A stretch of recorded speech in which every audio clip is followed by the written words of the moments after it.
Hello guys, আশা করি সবাই খুব ভালো আছেন। তো আজকে আমাদের এলাকায় আমাদের যে একটি পরিচিত স্ট্যান্ড গ্রাউন্ড আছে, তো সেখানে ছোট ভাইদের নিয়ে স্ট্যান্ড প্র্যাকটিস করতেছিলাম। মূলত আমি স্ট্যান্ড করি না, খুব কমই করি, আমার ছোট ভাইরা করে।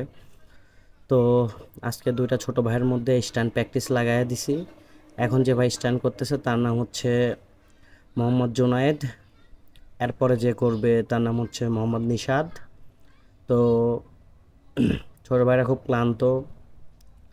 আমি ভিডিওর মধ্যে আর কোনো কথাবার্তা বলবো না, আপনারা কমেন্টে আপনাদের মতামত জানিয়ে দেবেন। মোহাম্মদ জুনায়েদ জিতলো কে বা নিশাদ জিতলো, আপনারা কমেন্টের মাধ্যমে অবশ্যই জানিয়ে দেবেন। ছোট ভাইরা অনেক খাটনি করেছে। তো বিস্তারিত ভিডিওতে আপনারা বাকিটুকু দেখতে পারবেন, কে জিতলো, কার স্টপে ভালো হলো।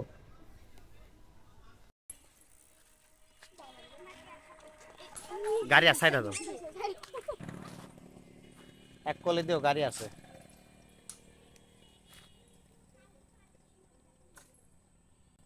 এতক্ষণ স্টপে দিয়েছে মোহাম্মদ জুনায়েদ, তো এবার স্টপে দিবে নিশাদ। নিশাদ সাইকেলটি নিল। তো আপনারা অবশ্যই মতামত জানাবেন, কে জিতলো, নিশাদ কি জুনায়েদ। এবার নিশাদ স্টপই করতেছে, বিস্তারিত আপনার ভিডিওতে দেখতে পাবেন। দুজনের মধ্যে এক এক 2 মিনিটের একটি চ্যালেঞ্জ ছিল, কে ভালো স্টপই জিততে পারে বা করতে পারে।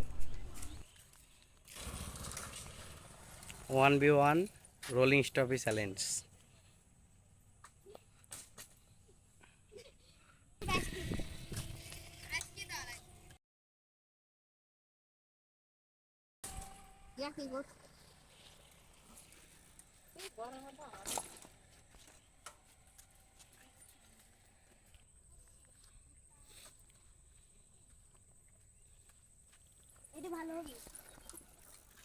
তো গাইস, ভিডিওটি শেষ। ভালো লাগলে অবশ্যই লাইক অ্যান্ড সাবস্ক্রাইব করবেন, আপনাদের মতামত জানাবেন।